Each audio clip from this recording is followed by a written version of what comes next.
Притисоци, новинарите да не присуствуваат на овој протестен собир.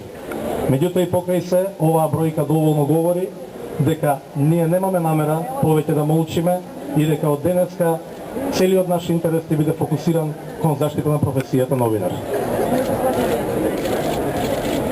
Го избравме Скопскиот плоштад Македонија како своевидна символика да испратиме порака дека нема да дозволиме нашата професија и во иднина да служи за подсмев, да се врши терор и агресија врз новинарите. Да бидеме доживувани како извршители на медиумските, политичките, бизнис и какви уште не апетити на така наречените македонски моćници, да бидеме девалвирани, злоупотребувани, малтретирани, понижувани.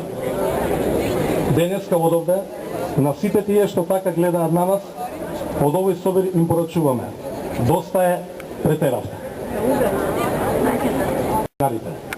Повеќе од 250.000 евра. Токму зата една од пораките овде менувам плата за казна. Па вака не суделени преките партиски судови некогаш. Почитувани судии, убедени сме дека повеќето од вас честно и одговорно ја практикуваат професијата судија. Ве повикуваме, ве охрабруваме, ви ја нудиме нашата поддршка да се одважите и да одолеете на сите притисоци што се вршат врз вас од различни центри на моќ. Некои имаат дилема околу одржувањето на овој протест. Не само поради притисоците, туку и дали воопшто да протестираме повторно, дали е тоа неопходната мерка. Укажувавте дека протестот е последното нешто што треба да се преземе, зашто и ние во Сдруженијето на новинарите на Македонија бевме свесни кога ве повикавме.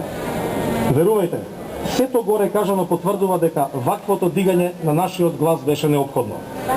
Со право стравувавме да не се залепат етикети, да не се случи некаква инфилтрација, да не злоупотребат. Покажавме и докажавме дека цивилизирано, мирно и достоинствено го дигнавме и го дигаме нашиот глас. Пораките ги испорачавме, реакциите ги очекуваме. Доколку бидат позитивни, ова нека биде последниот наш протест.